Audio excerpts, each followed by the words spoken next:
Yo, check it. Turn me up a little bit on the mic.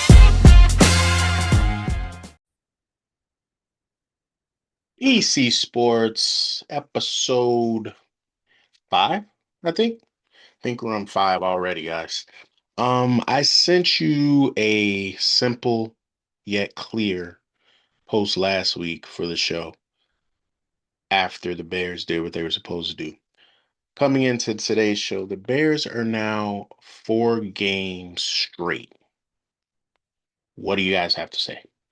Everybody was talking to me, saying everything. Oh, they're going to blow it. They're going to bear. Nope, that's not what we did. But we're going to talk about the Bears last. Today, let's get into some different things. Let's talk some WWE. Started off. Seth Rollins bust his shit in a match against Cody Rhodes in Perth at Crown Jewel.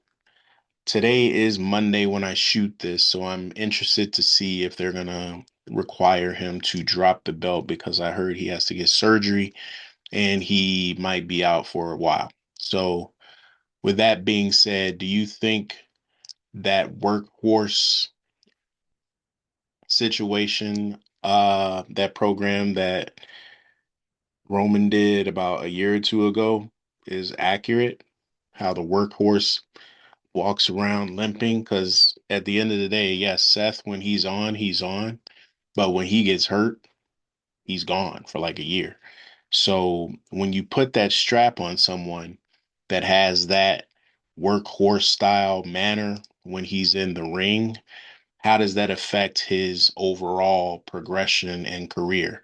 Because at the end of the day, if you look at it, the vision was stopped kind of short due to Seth's workhorseness. Is that a word? Jumping across the ring, giving the fans what they want. But at some point, is it age? Is it just the ego? Is it trying to put on a great show? What is it that you have to look and say, all right, is this worth it? Or do you just continue to do what you feel is correct? Because Seth Rollins is a first ballot Hall of Famer, obviously, but Seth's getting up there. He's not the Seth Rollins with the blonde streak jumping over the barricade. So, what do you guys think? Do you think that that was a move that not just a move in general, but just going back to Roman's program when he said in the ring on the mic, my little brother Seth um, works all of these days, yada, yada, yada. But, where did it get him? So I'm interested to hear what you guys think about that.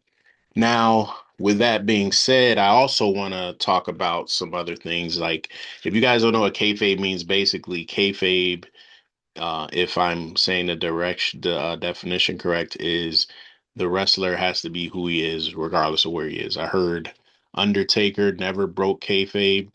I didn't really meet him, but he was in the airport and he was the Undertaker. Like, not with the whole black coat, but he was stone faced and, it wasn't a situation where he was breaking character. And a lot of guys do that.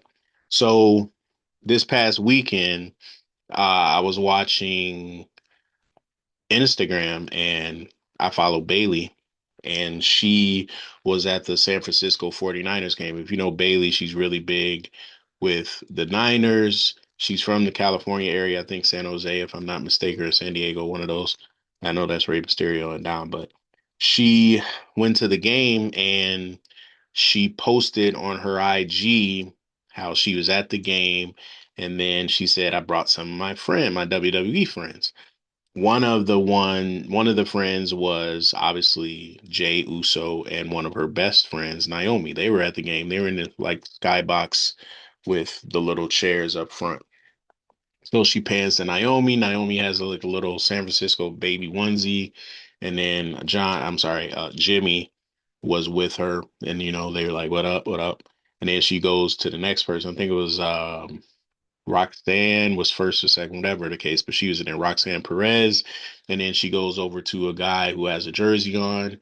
It said Yeet, and we all know who Yeet is. Jey Uso was in the building, and then she went down like the steps where those chairs are, and um, conspicuous chilling in the first row was, she said, her best friend. She invited his wife, but he came instead with CM Punk.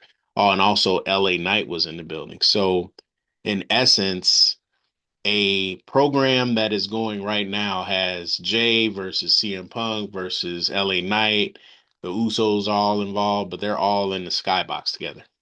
So, do you guys feel like they should be able to be open about that? Or should they hide it? I think one of my friends that watches wrestling is like, bro, they're like in the middle of this big storyline and they're just at the game chilling. He like kind of took an offense. What do you guys think? I think it's cool as fuck that they can, hang out together and chill. I mean, you got to get to the point where wrestling, especially with the Unreal show, wrestling is now a spectacle. They are charging for that damn spectacle as well, as you guys know how I feel about that. But overall, just they gotta have a life, bro. These are the only people that they hang with. So I'm just interested in what you guys feel about them hanging all together at the football game. I think it's cool as fuck, but you know, that's me. So I'm interested to see what WWE does in the next few months. They got the next one will be War Games. Obviously, going to see Roman and everybody else involved. I know Fatu is out for a second. I'm not sure how long he'll be out, but I heard of some dental work. But I am open for interpretation to see what they're going to do with these stories. Right now, see what Seth does with the belt, how Cody does. They're trying. So I'll give them that. I've been a fan since I was a child, guys. I can't just stop cold turkey. So I'm interested to see how they do. All right, let's get into some NBA. Yeah, NBA is coming up really quick. I'll be headed over to the Bulls game opening night on Wednesday. I believe they play the Detroit Pistons. I'm going to be honest, guys. I haven't been going to the games full time since a little after Derek left, but I want to get back into it because I love media. I love covering sports. And once you're entrenched into it, the stories will come, right? The NBA in general to me right now is a little different than it was before. These players are very interested in themselves with social media. Social media has been out for a while, but now it's just like crazy. Should turn this off. It's crazy because these players, they're just under a microscope. So everybody wants to be known, seen. I remember watching a post to where a guy had like this crazy dunk. I think it was Portland, and Chauncey Billups was talking about it. He got like this dunk on somebody, just all in a mouth, and then in high in halftime, he goes into the locker room, gets on his phone, and posts it. Like, bro, could you imagine one of them Laker dudes doing that when Kobe was here? Oh, I would love to see that. But in order to talk about it like thorough, I feel like I have to cover it in order to say it. It's not be that armchair guy just, oh, it's not like it was before. No, you got to give it a chance and see what it is. So I am looking forward to it. The Bulls have always been a high class organization. I've been covering these guys since the year 2000, so I can't wait to get back on the saddle and keep it moving. My lovely wife has given me the clearance to do so. Just looking forward to that. What do you think of the Bulls, though? Overall, our starting five is looking to be Kobe White, Josh Giddey, Mattis, Nick Nick Nikola Vujic, still here after everybody else in Sacramento, I believe. And then Isaac Decoro. So I think that's who we traded Lonzo for. Where are we finishing, guys? You guys probably know right now more than me. I know Kobe. I covered Kobe, but it's just like We're a young team, and the East is the East. That's why I'm covering. I want to see. I'm not trying to be a funny guy, but this isn't like what we're used to, at least me. I know we got some, so, veterans now. We gave Josh Giddey the bag, so to speak. We gave Kobe money. Everybody's got their money. Vooch got his money a long time ago. So I'm interested in what you guys think. How are we going to do? I mean, this is your starting five. We drafted a 19-year-old Frenchman. We'll see how he does. I just feel like if you're going to draft a guy in the lottery, you should be playing immediately. So I'm interested to cover that and bring this back to you guys, see what you think. Another thing going on today in the NBA is Russie and LeBron. Russie ain't feeling what a lot of people have said in general about LeBron. He said, I can't take that fake shit. I'm not with that fake shit. This is Russie in reference to LeBron when he was in LA. If you saw recently, there was a kid, I think two of them had like a Russell Westbrook OKC, and then there's another one, Sacramento or like Washington, one of those his older teams, but he signed everyone except for the Lakers, and he wasn't on that. He had mentioned in a team event where LeBron and he also mentioned Anthony Davis had Will Smith was supposed to speak, and they had left prior and then came back when Will was in the midst and just was overly friendly, I believe his quote said, and he just really couldn't handle it. He's like, how's a dude that was about to leave? Now he quoting everything Will Smith did in movies. And also, nowadays with, fake news, you have to double check. So I always fact checked a lot of things. And then this morning I read that. And then about hour before I jumped on here again, today is Monday night, LeBron had sent a very fake, so to speak, post congratulating Russ, and then he threw a lot of memes and not memes, a lot of emojis and interesting statements. I'll post that for you as I'm talking. What do you guys think about this? I'm looking forward to see the Lakers versus Sacramento. I'm sure you are, right? Once LeBron get that old man sciatica taken care of, but I am looking forward to that game because that's clearly some beef there. All right, now it's time. Bears are 4-2 now, and I am excited. I put my bear stuff on Sunday. I sit and watch and revel in Ben Johnson's stern face throughout the whole game and watch how the guys do. Now, a few points that I do want to mention about the win. Luckily, we were playing a team in New Orleans who was begging, I repeat, begging us to whoop their ass. They were giving the Bears were giving them every opportunity in the first half. No, we don't want it. You take it. And then no. Rattler comes out. Oh man, why do they keep trying to like it just looked like we were trying to give them the game, right? Caleb, he could admit he had a really bad game, right? He wasn't looking at his progressions. They broke it down on TV to where he eyed down Rome to the fullest on that interception. I know that he wants to get Rome the ball.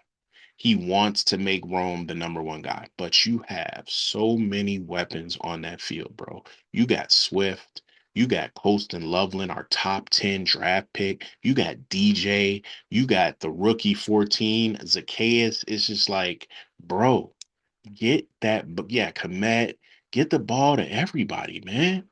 You got enough, you had enough protection, definitely better than last year, to where if you just got that ball out of your hands, you can average 300 yards a game, period. Also, just understanding that you gotta put dudes away. I feel like in the first half, when we got the ball right before the half ended, we were just like, all right, let's just play. We're not playing. Play to whoop the entire shit out of their ass. Play like Detroit plays. You know, we're finna put 60 on you. with no problem. I just feel like they were trying not. I don't know if it was because our defensive coordinator used to coach there and he likes the guys, but it's just like, come on, bro. They putting Taysom Hill out here at quarterback, and we smashed their ass. But it's just like put these teams away, bro. It shouldn't even been that close. 20-7 at the half. It should have been like 28 or 35-0. If we start putting these teams completely away in the first half, like I know we can, these teams are going to be scared of us. That is a true definition in the NFL. Confidence matters, and there is intimidation factors. You think Kansas City don't intimidate people when they come in? You're crazy as hell. You think these teams aren't intimidated? People are still intimidated by the Dallas Cowboys, bro. It's all part of the game. And we need to get that mindset because the media is going to jump. And I'm going to go into this one. As I suspected, the Bears at this time are a dog at plus 245 against the Baltimore Ravens, who are now, if I'm not mistaken, 1-4. I am putting a lot of money on this game. If for those that don't bet, if you put $100 down, you win $245 on the Bears. It's in Baltimore. This is the game, not the New Orleans. Excuse me, not the New Orleans game. This is the game where you start saying, all right, now we're a playoff team because I don't care what nobody says. I don't look at the record. I don't look at, oh, they lost to this team, that team. Bro, they got Lamar Jackson and Derrick Henry, and they're in Baltimore. High noon. What are we going to do? Are we going to go down there and piss down our leg? Or are we going to go down there and do what we've been doing the last 4 games and whoop ass? You have to go into Baltimore and play. I cannot wait till this game. It's my wife's birthday, but we're going to be sitting by each other watching the Bears because she loves me and she knows that's what we got to do. But we really need to go in there with the confidence that we have and to beat their ass, bro. Right? We can't play to not lose. We have to go in there like, bro, we trying to get to the playoffs.